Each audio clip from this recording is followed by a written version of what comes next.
कौन कौन से ब्रांड के गिम्बल्स आप यूज़ करते हैं? क्योंकि एप्पल का आज तक मैंने फ़ोन भी यूज़ नहीं किया। विंडोज़ वालों से भी पूछा। सबसे पहला प्रॉब्लम मुझे आना स्टार्ट हुआ था भैया जब मैंने GoPro में अपग्रेड किया था। सीरियसली वो उस मशीन को लेने के बाद ना प्रीमियर प्रो में बैकग्राउंड रिमूव करना है किसी वीडियो का, तो उसका ऑप्शन नहीं है। लेकिन आप अपने किसी वीडियो को डाल के चुटकी में विद इन फ्यू सेकंड्स आप उसके बैकग्राउंड रिमूव कर सकते हैं। मुझे भी लगता था कि ये चोचले हैं। गिम्बल कितना इंपॉर्टेंट है अगर कोई कंटेंट क्रिएशन स्टार्ट कर रहा है? अगर आप कुछ AI टूल्स इस्तेमाल करते हैं अपने कंटेंट क्रिएशन में, एडिटिंग के लिए कौन सा मशीन आप यूज़ करते हैं?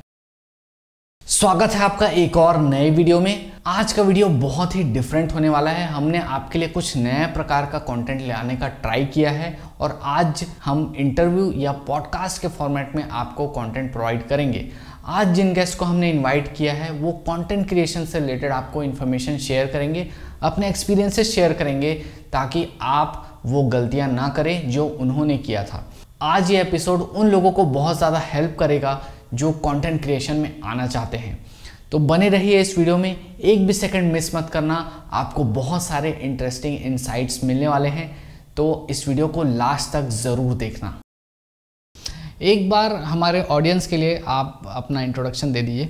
मेरा नाम सुशांत शर्मा है। हमारा यूट्यूब चैनल है AS एक्सप्लोर्स के नाम से, जिसमें हम ट्रैवल कंटेंट के साथ में मिस्टेक्स और जो योगीज़ होते हैं उनसे रिलेटेड डॉक्यूमेंट्रीज़ और वीडियो लॉग्स बनाते हैं। क्योंकि हमारा टेक चैनल है और हम ये पॉडकास्ट है वो टेक से रिलेटेड ही करेंगे, तो सबसे पहले तो मैं आपसे जानना चाहूँगा कि आप अपने ट्रैवल कंटेंट क्रिएट करने के लिए किस किस टाइप का गैजेट्स यूज़ करते हैं? अभी आपके पास करेंटली क्या क्या है? अभी करेंटली हमारे पास है मैं तो अपने फ़ोन से ही शूट करना स्टार्ट किया था। स्टार्ट से जो मैं गैजेट यूज़ कर रहा हूँ, तो पहला मेरा गैजेट था जो S20 FE गैलेक्सी का जो मोबाइल है, उससे शूट करता हूँ और अभी भी उससे कर रहा हूँ। इसके अलावा हमने अपग्रेड किया है GoPro 10। GoPro की 10th जनरेशन जो आई थी वो है। इसके साथ में गिम्बल मैं from the very beginning use कर रहा हूँ, जो कि बहुत हेल्पफुल है और मुझे लगता है कि हर ट्रैवल या हर जो भी कंटेंट क्रिएटर है उसे ज़रूर यूज़ करना चाहिए। तो गिम्बल मतलब कि फ़ोन का गिम्बल? यस, फ़ोन का गिम्बल। ओके। GoPro का भी आपका गिम्बल है आपके पास? नहीं, GoPro में तो ऐसा जैसे ज़रूरत नहीं है, मुझे ऐसा लगता है। GoPro ऑलरेडी बहुत अच्छा स्टेबलाइज कर देता है अपने फ़ोटोज़ पिक्चर्स को। ओके। तो उसके अलावा मोबाइल के 2 गिम्बल्स हैं मेरे पास एक्चुअली। ओके जी। तो कौन कौन से ब्रांड के गिम्बल्स आप यूज़ करते हैं? अभी जो करंटली मैं यूज़ कर रहा हूँ वो है DJI का OM4 और इससे पहले मेरे पास Zhiyun का था जो अभी भी वर्किंग कंडीशन में है। ओके। तो ये आप दो मेनली आप कैमरा के तौर पे आप मोबाइल फ़ोन और GoPro यूज़ करते हैं जी। इसके अलावा आप और कोई गैजेट यूज़ करते हैं? हाँ, इसके अलावा माइक, कॉर्डलेस माइक जो है वो हम लोगों ने ऐड ऑन किया है, तो वो यूज़ करते हैं। ओके। कौन से ब्रांड का माइक आप यूज़ करते हैं? ये भैया लेंसगो का। लेंसगो एक अच्छी कंपनी है और बजट फ्रेंडली भी है। सबसे पहला जो फैक्टर किसी गैजेट को लेने में प्ले करता है वो बजट है, तो वो बजट फ्रेंडली लगा और उसका रिस्पॉन्स भी मुझे काफ़ी ठीक लगा। इसके अलावा आप एडिटिंग के लिए कौन सा मशीन आप यूज़ करते हैं? एडिटिंग, आपके पास लैपटॉप है या आप PC यूज़ करते हैं? मेरे पास लैपटॉप है अभी। लैपटॉप में आपके सजेशन से ही मैंने पहली बार एप्पल का कोई प्रोडक्ट खरीदा था, दैट इज़ मैकबुक प्रो। तो वो मैं अभी यूज़ कर रहा हूँ और साथ में जो सॉफ्टवेयर यूज़ कर रहे हैं हम वो है एडोबी का प्रीमियर प्रो। ओके। तो आप जब लैपटॉप लिए जी, तो आप स्टार्टिंग से ही तो आपके पास एप्पल का लैपटॉप नहीं था, मैकबुक प्रो नहीं था जी। तो उसके पहले आप कैसे एडिट करते थे? उसके पहले मेरे पास एक डेल का लैपटॉप था, क्योंकि शुरू में सच कुछ बजट वगैरह कुछ भी नहीं था, हमने ऐसे ही स्टार्ट कर दिया था।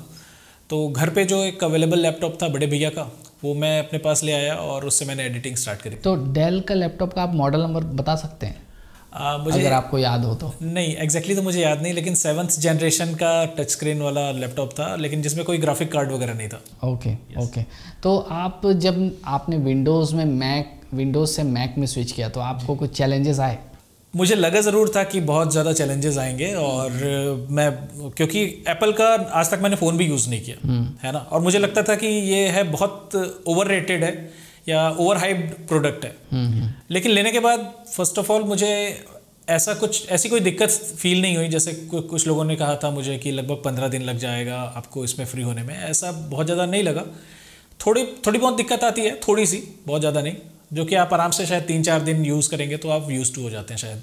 तो आप एप्पल में ही क्यों गए? हालांकि मतलब आपने जैसे कि बताया कि मैंने ही सजेस्ट किया था, लेकिन आप चाहते तो विंडोज़ भी ले सकते थे उस बजट में, लेकिन आप एप्पल ही लेना क्यों प्रेफर किया? मैकबुक प्रो में ही क्यों जाना आपको सही लगा? क्या आपको उसमें एडवांटेजेस दिखा? आपने कभी लेने से पहले शोरूम में जाके एक्सपीरियंस किया था या फिर सीधे जाके ले लिया? नहीं, पहले तो लेने के लिए उस समय बजट था नहीं मेरे पास ऑनेस्टली, लेकिन इधर उधर से पैसे जुगाड़ करके फिर कुछ, अब ऐसा होता है जब आप कुछ बड़ा प्रोडक्ट खरीदने के लिए जाते हो तो उससे पहले आप एक्साइटेड ज़्यादा होते हो, तो कई बार आप शोरूम के चक्कर मार लेते हो, आपको ये पता नहीं होता कि आप खरीद पाओगे या नहीं खरीद पाओगे, लेकिन फिर भी आप एक राउंड मार के आ ही जाते हो। तो वैसा ही मेरे साथ भी हुआ। मैं एप्पल के स्टोर पे चला गया था, 2-3 स्टोर शायद मैंने ट्राई करी, और उसके बाद जहाँ पे मुझे सबसे अच्छी डील मिली, धीरे से बजट भी बन गया ऐसा, और जाके फिर हम लोगों ने परचेस कर लिया। लेकिन आपने विंडोज़ क्यों नहीं लिया, एप्पल में ही क्यों गए? ये मेरा क्वेश्चन था। एक्चुअली पुराने गैजेट में, पुराना जो मैं लैपटॉप यूज़ कर रहा था उसमें मुझे थोड़ा सा ऐसा फील हुआ कि ये बहुत ज़्यादा टाइम टेकिंग है, काफ़ी ज़्यादा हैंग भी होता था, और इसके अलावा और कई जो प्रो लेवल पे जो फ्रेंड्स काम कर रहे हैं, जो ऑलरेडी सेम फील्ड में वीडियो एडिटिंग वगैरह में काम कर रहे हैं, या कुछ टेक्निकली बहुत ज़्यादा साउंड है, उनसे मैंने सजेशन लिया, आपसे भी पूछा था, तो सभी से मुझे एप्पल को लेके बहुत पॉजिटिव फीडबैक मिला था। एंड इस पे भी मैंने विंडोज़ वालों से भी पूछा, तो उनकी तरफ से भी, यूजुअली ऐसा होता है आप जो गैजेट यूज़ कर रहे होते हैं आप उसको सजेस्ट करते हैं, लेकिन एक मेरे फ्रेंड है, उन्होंने मुझे सजेस्ट किया कि यार अगर आपके पास बजट है तो you must go for Apple product. Okay. और सीरियसली वो उस मशीन को लेने के बाद ना I am more than satisfied. Okay. क्या क्या डिफरेंस लगा आपको जब आपने इतना बड़ा जंप लिया? पहले आपके पास ऐसा लैपटॉप था जिसमें ग्राफिक कार्ड भी नहीं था, लेकिन आपने सीधे मैकबुक प्रो में स्विच कर लिया, तो मतलब आपको क्या डिफरेंस महसूस हुआ? आप थोड़ा सा पॉइंट वाइज बता सकते हैं कि एक जो भी महसूस हुआ? सबसे पहला प्रॉब्लम मुझे आना स्टार्ट हुआ था भैया जब मैंने गोप्रो में अपग्रेड किया था। लास्ट जुलाई की बात है, 22 की। गोप्रो में हम जब 120, गोप्रो से पहले आपके पास मैकबुक था? नहीं, गोप्रो से पहले मैकबुक नहीं था। गोप्रो जब मैंने अपडेट किया तब तक मैं डेल पे ही काम कर रहा था। लेकिन जब हम हायर रिजोल्यूशन और हायर एफपीएस में शूट करते हैं, 120 एफपीएस या उससे ज़्यादा पे शूट करते हैं, 4K में शूट करते हैं, उसके बाद फिर मुझे समझ में आने लग गया था कि वो कई घंटों का रेंडरिंग टाइम लेता था। जैसे पहले ऐसा होता था कि मैं अपना फाइनल प्रोडक्ट बनाने के बाद उसे रेंडर में लगाता था तो 3-4 घंटा, 5 घंटा, 6 घंटा, 7 घंटा यहाँ तक होता था। तो मैं रात को उसको रेंडर में लगा के सो जाता था, सवेरे उठता था तब तक वो कई बार रेंडर हो जाता, बहुत टाइम तो हो जाता था, कई बार नहीं होता था, तो वो फिर से हमें वेट और थोड़ा एक रिस्क वाली चीज़ होती है ना, तो वो फेस करना होता था। लेकिन जब ये गोप्रो में अपग्रेड किया उसके बाद जब 120 एफपीएस ऊपर से 4K रिजोल्यूशन या 5.7 के रिजोल्यूशन, जब हायर रिजोल्यूशन पे आप जाते हो, 4K में तो पहले भी करता था लेकिन इतने हायर एफपीएस में नहीं करता था क्योंकि मोबाइल से ही शूट करता था। तो उसके बाद मैंने देखा कि वो जो 6 घंटा 7 घंटा का टाइम था वो 35 घंटे के टाइम में कन्वर्ट हो गया। तो ये तब मुझे लगा कि यार अब अपग्रेड करने का टाइम है। फिर मैंने विंडोज़ के लैपटॉप का भी कोटेशन वगैरह लिया था, जो इसमें प्रो लेवल के लैपटॉप्स आते हैं, लेकिन फिर पता नहीं अच्छे पॉजिटिव फीडबैक मिले तो मुझे लगा कि यार एक बार ट्राई करके देखता हूँ। एक बार ऑडियंस के लिए आप बता दीजिए कि आप जो मैकबुक प्रो यूज़ कर रहे हैं वो कौन से ईयर का मॉडल है और उसका कॉन्फ़िगरेशन क्या क्या है? तो हमारा मैकबुक M1 प्रो है। M2 उस समय लॉन्च हुआ था लेकिन इस पर नहीं आया हुआ था, वो 22 प्रो में नहीं आया हुआ था, वो एयर के लिए था।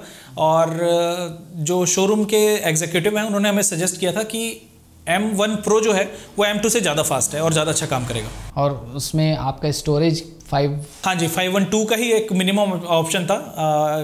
एयर में अगर आप जाते हैं तो 256 GB का आपको मिल जाता है, लेकिन प्रो में आप जाते हैं तो 14 इंच में आपको 512 का ही ऑप्शन मिलता है। एंड उससे कम में जाना भी नहीं चाहिए, मुझे ऐसा लगता है। अगर मुझे आज लेना हो तो मैं शायद 1 TB के आसपास कर लूँगा। तो आप मुझे ये बताइए कि जब आपने कंटेंट क्रिएट करना शुरू किया था तो आपका जो फ़ोन था S20 FE वो आपके पास पहले से था या फिर आपने उस कंटेंट क्रिएशन के लिए ही वो फ़ोन लिया था? नहीं, वो फ़ोन मेरे पास पहले से था।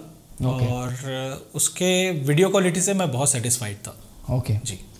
तो अभी तक आप S20 FE ही यूज़ कर रहे हैं या फिर आपने अभी अपग्रेड कर दिया है? नहीं, अभी तक अब तो वही यूज़ कर रहा हूँ।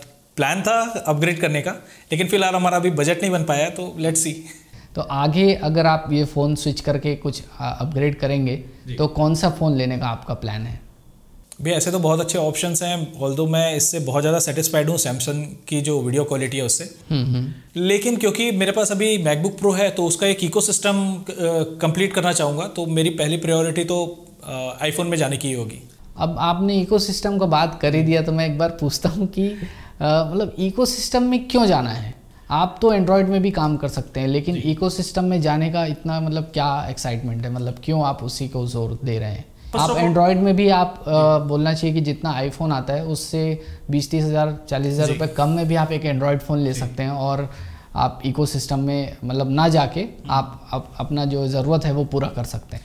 हाँ वो भी है, मतलब मैं इसके लिए बहुत ज़्यादा रिजिड नहीं हूँ कि मुझे उस पर ही जाना है, बट मेरी अगर बजट हो गया तो मेरा प्रेफरेंस तो आईफोन का ही होगा।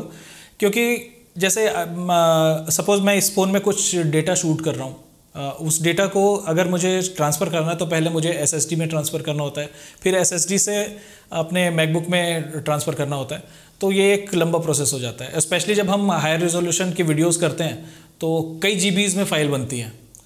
तो आप इन शॉर्ट में ये बोल सकते हैं कि ये एप्पल के चोचले हैं, मतलब जो हाँ हो सकता है, डेटा ट्रांसफ़र में दिक्कत होती है। हाँ अपने एंड्रॉयड फ़ोन को आसानी से मैक में कनेक्ट नहीं कर सकते या फिर फाइल शेयर नहीं कर सकते जी। ये लेकिन उतनी बड़ी दिक्कत अब मुझे नहीं लगती क्योंकि अब आदत पड़ गई है।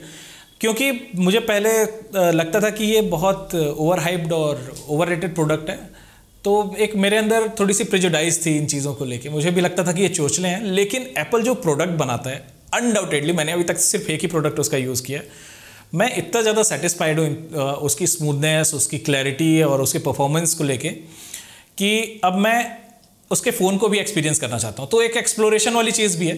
ओके तो सिर्फ ऐसा नहीं है कि मुझे लाइफस्टाइल के लिए चाहिए वो। मैं ये बोल सकता हूँ कि आपको अभी तो हैबिट हो गया है कि आप एंड्रॉयड से मैक में आप अपना फाइल ट्रांसफ़र कर लेते हैं, तो आपको एक आदत हो गया है।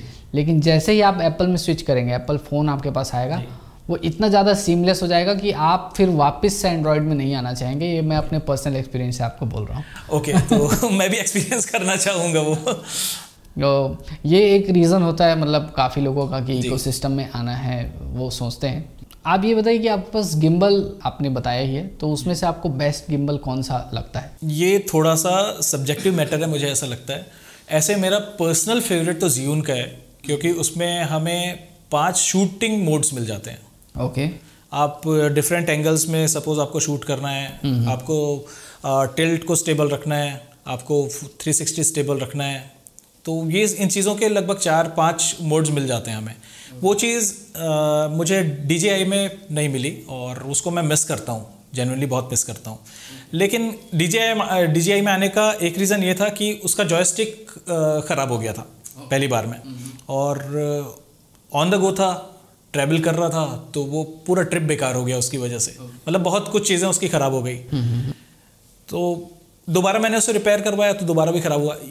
अगर स्टेबिलिटी और इसकी बात करें क्वालिटी की, हार्डवेयर के क्वालिटी की, तो मुझे DJI बहुत ज़बरदस्त लगती है। लेकिन अगर मोड्स, शूटिंग मोड्स की बात करें तो उसकी परफॉर्मेंस बहुत ज़बरदस्त है। इसके अलावा एक और चीज़ है ज़ियोन में, ज़ियोन के फेवरेट होने का कारण यह है कि जब हम ऑन द गो किसी चीज़ को शूट करते हैं तो कई बार ऐसा होता है हम ट्रैवल कर रहे हैं कार की खिड़की के बाहर, या जो सनरूफ होता है उससे बाहर निकल के, हाथ बाहर निकाल के हम शूट पे लगा लेते हैं। DJI का मशीन उतना तगड़ा नहीं लगता मुझे, क्योंकि जब विंड का प्रेशर होता है तो इसकी स्टेबिलिटी वो हो जाती है, टिल्ट हो जाती है, वाइब्रेट होता है। नहीं वाइब्रेट तो नहीं होता, लेकिन वो क्या होता है, स्टेबल नहीं हो पाता। और ज़ियोन का मशीन इतना तगड़ा है कि आप 100 की स्पीड में भी गाड़ी चला रहे हो, अगर आपने उसे ऐसा रखा होगा तो वो ऐसा ही रहेगा। उसमें आपको किसी भी तरह की डिस्टेबलाइज नहीं होता वो। जी। तो इसके अलावा मैं आपसे ये पूछना चाहूँगा कि आप एडिट करने के लिए, जैसा आपने बताया कि आप प्रीमियर प्रो यूज़ करते हैं, आप और कोई सॉफ्टवेयर में क्यों नहीं जाते, और प्रीमियर प्रो में आपको क्या बेनिफिट लगता है बाकी सॉफ्टवेयर्स के कंपैरिजन में? भैया प्रीमियर प्रो में या फिर आप इसके पहले कोई और सॉफ्टवेयर यूज़ करते थे, या सीधे आपने प्रीमियर प्रो से? नहीं, प्रीमियर प्रो से ही मैंने शुरुआत करी थी। मैं FCP सीखना चाह रहा था, 1-2 बार कोशिश करी, लेकिन क्योंकि प्रीमियर प्रो में हाथ थोड़ा थोड़ा सेट होना चालू हो गया था, तो अब ऐसा था कि फिर ज़ीरो में आके आपको फिर से शुरुआत करनी है, तो ये एक रीज़न था।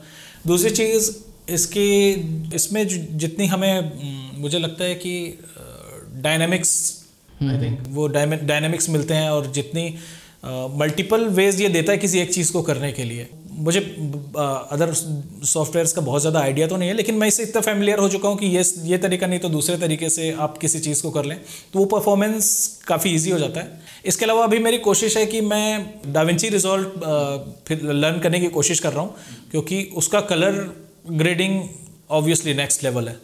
तो वो एक मैं अपने आप को अपग्रेडेशन में भी रखा हुआ हूँ कि नेक्स्ट मुझे सीखना होगा तो डाविंची रिजॉल्व में मुझे ऐसा लगता है कि प्रीमियर प्रो लोग इसलिए भी यूज़ करते हैं क्योंकि वो बाकी एडोबी के सॉफ्टवेयर्स के साथ बहुत अच्छे से कंपैटिबल हो जाता है। आप स्विच कर सकते हैं मल्टीपल सॉफ्टवेयर्स के साथ। आप अलग अलग सॉफ्टवेयर्स एक ही बोलना सॉफ्टवेयर में अटैच करके यूज़ कर सकते हैं। तो इसलिए बहुत ज़्यादा कंफर्टेबल बना देता है वो एज अ क्रिएटर। चाहे आप उसमें साउंड डिज़ाइन करें, आप साउंड डिज़ाइन के लिए ऑडिशन यूज़ कर सकते हैं, आप मोशन ग्राफिक्स के लिए आफ्टर इफेक्ट्स यूज़ कर सकते हैं, और फोटोशॉप भी आसानी से वो इंटीग्रेट हो जाता है। और जो कि ये जो एक्सपीरियंस है ना वो किसी बोलना चाहिए अदर कंपनी के अदर ब्रांड के सॉफ्टवेयर में हमको नहीं मिलता है। इसलिए बहुत सारे लोग शायद प्रीमियर प्रो पसंद करते हैं। सो डायनेमिक्स की जो बात हम कर रहे थे कि आप एक ही सॉफ्टवेयर में बहुत सारी चीज़ें परफॉर्म करें, वो भी एक बहुत बड़ा रीज़न है जी। एक क्वेश्चन मैं आपसे और पूछना चाहता हूँ कि आपका ऐसा कौन सा गैजेट है जिसके बगैर आप निकलते ही नहीं है घर से, अगर कंटेंट क्रिएट करने के लिए निकल रहे हैं फ़ोन को छोड़ के? Gimbal yes. गिम्बल कितना इंपॉर्टेंट है अगर कोई कंटेंट क्रिएशन स्टार्ट कर रहा है? अगर डे 1 से गिम्बल लेना चाहिए या फिर थोड़ा सा रुक के भी ले सकते हैं? अगर आपके पास थोड़ा बहुत बजट आप कर सकते हो एडजस्ट, तो क्योंकि बहुत ज़्यादा महंगा नहीं आता, 8-10 हज़ार के आसपास में अच्छा गिम्बल आ जाता है। तो किसी अच्छे ब्रांड का गिम्बल लेना ही चाहिए, मुझे ऐसा लगता है, क्योंकि आपके शूट को नेक्स्ट लेवल पे ले जाता है। तो आप कोई ब्रांड सजेस्ट कर सकते हो एकदम बेसिक लेवल का अगर कोई स्टार्ट करना चाहता है? मैंने तो 2 ही ब्रांड यूज़ किए हैं, ज़्यून और DJI का। दोनों ही ब्रांड में आप जा सकते हैं, क्योंकि ज़्यून में मुझे वो थोड़ा हार्डवेयर का वो जॉयस्टिक का इशू लगा था। इसकी वजह से मैं सजेस्ट करूंगा कि आप DJI पे जा सकते हैं, लेकिन अगर आप उन छोटी चीज़ों पे एडजस्ट करने के लिए रेडी हैं, अगर आप सेकेंडरी गिम्बल खरीदना चाहते हैं तो आपको ज़्यून में जाना चाहिए, एक अगर सेकेंडरी गिम्बल में जाना है तो। यूट्यूब जर्नी आपका अभी तक कैसा रहा और आगे आप क्या होप कर रहे हैं यूट्यूब को लेकर? भैया यूट्यूब की जर्नी अभी तक हमारी ठीक ठाक सी रही है, मतलब पेशेंस का गेम है ओवरऑल। अगर कोई चीज़ हिट हो जाए तो हो जाती है, नहीं तो आपको बहुत पेशेंस लगता है, प्लस कंसिस्टेंसी। मतलब यूट्यूब को जब मैंने स्टार्ट किया था तो एज अ मतलब शौक होता है, एक आप पैशनेट होते हो किसी चीज़ के लिए, उस तरीके से स्टार्ट किया था। लेकिन अगर आप ये सोच रहे हैं कि आप जॉब छोड़ेंगे और यूट्यूब में आएंगे और अपने शौक की चीज़ करेंगे, तो नहीं, मतलब ऑब्वियसली आप कर सकते हैं, लेकिन इसको जॉब की तरह ही करना होता है, क्योंकि इसके एल्गोरिदम को अगर आपको मैच करना है तो एक सर्टेन कुछ इसके प्रोटोकॉल्स होते हैं, वो मेंटेन करने होते हैं। सपोज आपको संडे को 9 बजे एक वीडियो अपलोड करना है, तो एट एनी कॉस्ट आप घर में रहें, बाहर रहें, किसी ट्रिप पे रहें, किसी इवेंट में रहें, लेकिन सैटरडे नाइट तक आपका वो वीडियो तैयार रहना चाहिए, ताकि संडे को वो एल्गोरिदम के साथ मैच करे। क्योंकि एल्गोरिदम मैच नहीं करता तो यूट्यूब भी उसे प्रमोट नहीं करता, और ज़रूरी नहीं है कि एल्गोरिदम मैच कर रहा है तो आपको विद इन फ्यू मंथ्स ही वो प्रमोट कर दे। एक सर्टेन टाइम लगता है, टाइम भी लग सकता है, हो सकता है वो 2 ही महीने में हो सकता है वो 2 साल भी लग जाए। मतलब ये ओवरऑल ये थोड़ा सा कांस्टेंट पेशेंस का प्रोसेस है। जी बिल्कुल। और लोगों को ये माइंडसेट बना के ही आना चाहिए कि इसमें थोड़ा सा लॉन्ग टर्म गेम चलने वाला है जी। शॉर्ट टर्म में किसी को सक्सेस नहीं मिल सकता। हाँ, शॉर्ट टर्म तो मतलब आप भूल ही जाओ, शॉर्ट टर्म के हिसाब से अगर आप आ रहे हैं तो। अभी चूंकि AI का लहर चल रहा है जी, आप कुछ AI टूल्स इस्तेमाल करते हैं अपने कंटेंट क्रिएशन में? जी।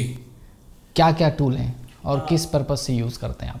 अभी तो भैया जैसे हमारे कुछ सीरीज़ थे, जो कुछ डॉक्यूमेंट्रीज हैं जो ऑटोबायोग्राफी बेस्ड है, तो जिनके फुटेजेस आपके पास अवेलेबल नहीं होते या फोटोज़ अवेलेबल नहीं होते, तो उनको क्रिएट करना है। तो आजकल तो इतने सारे सॉफ्टवेयर्स आ गए हैं, इतने सारे एप्लीकेशंस आ गए हैं, आप उन एप्लीकेशन में जा सकते हैं। और नहीं, एप्लीकेशन का पर्टिकुलर कुछ नाम बता सकते हैं? हाँ, जैसे अभी हम लोग एक करंट जो एप्लीकेशन यूज़ कर रहे हैं, दैट इज़ क्लिपड्रॉप AI। ओके।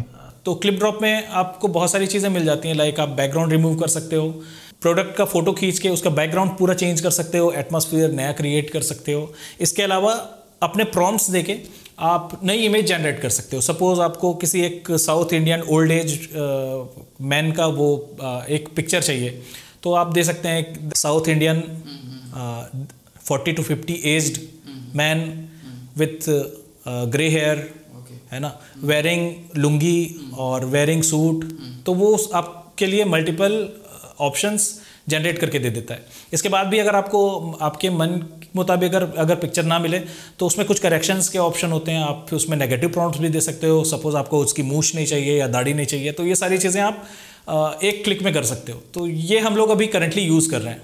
इसके अलावा और कोई टूल यूज़ करते हो? इसके अलावा चैट जीपीटी, जिसके बारे में बहुत पहले भैया ने भी बताया था अपने एक ब्लॉग में, तो चैट जीपीटी हम यूज़ कर रहे हैं कुछ कंटेंट बनाने के लिए, या कुछ नए हमें गिग्स वगैरह क्रिएट करने होते हैं, उसके लिए हम यूज़ कर रहे हैं। तो चैट जीपीटी और क्लिप ड्रॉप तो हम लोग फ्रिक्वेंटली अभी यूज़ कर रहे हैं। अभी फिलहाल तो ये दो ही है जिसे हम लोग फ्रिक्वेंटली यूज़ कर रहे हैं। नॉन एआई टूल कोई अगर सॉफ्टवेयर अगर आप यूज़ करते होगे, कोई प्लेटफॉर्म यूज़ करते हो? एआई के अलावा हम कैनवा यूज़ करते हैं अपने थंबनेल्स बनाने के लिए। एंड थंबनेल के अलावा अभी अगर आप इसका सब्सक्रिप्शन लेते हैं तो आपको बहुत सारी चीज़ें मिल जाती हैं। जैसे अगर आपको प्रीमियर प्रो में बैकग्राउंड रिमूव करना है किसी वीडियो का, तो उसका ऑप्शन नहीं है, लेकिन कैनवा में आप अपने किसी वीडियो को डाल के चुटकी में विद इन फ्यू सेकेंड्स आप उसके बैकग्राउंड रिमूव कर सकते हैं और रिजल्ट डिसेंट है। आई वॉन्ट से एकदम आपको आफ्टर इफेक्ट्स के लेवल का रिजल्ट मिल जाएगा अपने को। हाँ, लगभग मिलता जुलता आप कह सकते हैं। वो depends upon the quality of the footage, और उसका बैकग्राउंड कैसा है उस पर भी डिपेंड करता है। वैसे मैंने अभी एक दो पे यूज़ किया तो मुझे ठीक ठाक सा रिजल्ट मिला, मतलब इतना डिसेंट है कि मैं उसे यूज़ कर सकता हूँ। जी, ग्रेट। तो इसके अलावा आप हमारे ऑडियंस के लिए कुछ लास्ट में कुछ वर्ड्स आप बोलना चाहोगे? हमारी ऑडियंस जो इसको देख रही है वो एकदम टेक एंथुसियास्ट हैं और उनको बहुत ज़्यादा टेक के लिए पैशन है। तो आप उनके लिए चंद शब्द कुछ बोल दीजिए जिससे वो इंस्पायर हों और वो अपने लाइफ में कुछ करें टेक को लेकर, या फिर अगर कोई कंटेंट क्रिएटर ये वीडियो देख रहा है तो वो कैसे स्टार्ट कर सकता है, स्टार्टिंग से ही उसको क्या रिसोर्सेज की ज़रूरत पड़ेगी, ये आप उनको सजेस्ट कर सकते हैं। फर्स्ट ऑफ ऑल टेक की अगर हम बात करते हैं तो टेक में सारी चीज़ें आ जाती हैं, आपके गैजेट्स भी आ जाते हैं और आपका टेक्निकल नॉलेज भी आ जाता है। क्योंकि आजकल ऐसा है कि सपोज आपके पास गिम्बल नहीं है तो आप ऑनलाइन जाके वहाँ स्टेबलाइज कर सकते हो। और पहले ऐसा होता था कि आपको पर्टिकुलरली किसी लोकेशन पे जाना होता था, आपको प्रॉपर फ्रेमिंग करनी होती थी, फिर या आपको क्रोमा शॉट लेना होता था। अभी तो आपको क्रोमा शॉट की भी ज़रूरत नहीं है अगर आप प्रॉपर साउंड है टेक्निकल चीज़ों से, तो आप किसी ऐप के थ्रू आप सारा बैकग्राउंड ऐसे ही हटा सकते हैं। तो टेक तो एक मतलब मस्ट हैव नॉलेज में से एक चीज़ है अगर आप कंटेंट क्रिएशन में आ रहे हैं तो, क्योंकि आपकी चीज़ें बहुत आसान हो जाती है। टेक्नोलॉजी का मतलब ही यही है जो आपकी लाइफ को बहुत ईजी कर देता है। तो आप मशीन में भी आप अपने आप को अपग्रेड कर सकते हैं, अपडेटेड रख सकते हैं, और इसके साथ उनका जो एप्लीकेशन है या ऑनलाइन एप्लीकेशंस जितने भी आ रहे हैं उनमें भी अगर आपका नॉलेज अच्छा है, अगर आपको इंटरेस्ट है, तो आपकी चीज़ें बहुत ज़्यादा आसान हो जाती है। तो टेक एक ऐसी चीज़ है, अगर आप कंटेंट क्रिएशन में हैं तो आपको उसमें इंटरेस्ट भी होना चाहिए और आपको उसके लिए बहुत फ्रीकी भी होना चाहिए, मुझे ऐसा लगता है। और साथ ही भैया जैसे लोगों का चैनल भी सब्सक्राइब करना चाहिए, बी फॉर ब्लेज, जिसमें आप ऑलरेडी हमारा ये पॉडकास्ट देख रहे हैं। बहुत बहुत थैंक यू, आपने हमको ज्वाइन किया इस पॉडकास्ट में और बहुत इन्फॉर्मेशन मिला होगा। आई होप कि हमारे ऑडियंस को कि बहुत इससे इंस्पायर हो कि वो लोग नया कुछ स्टार्ट करें। आपका भी बहुत बहुत धन्यवाद भैया, प्लेजर इज़ ऑल माइन। तो ये था हमारा पॉडकास्ट कंटेंट क्रिएशन को लेकर। आई होप कि ये वीडियो आपको काफ़ी ज़्यादा हेल्प किया होगा। आपको ये वीडियो कैसा लगा हमें कमेंट करके ज़रूर बताएं। कुछ फीडबैक हो वो भी आप हमें कमेंट करके बता सकते हैं या मुझे इंस्टाग्राम पे डीएम कर सकते हैं। हम आगे आने वाले ऐसे वीडियोज़ में उसको और इम्प्रूव करके आपके लिए नए नए इंटरेस्टिंग कॉन्टेंट्स लेकर आते रहेंगे। फिर मिलेंगे एक नए वीडियो में, तब तक के लिए धन्यवाद।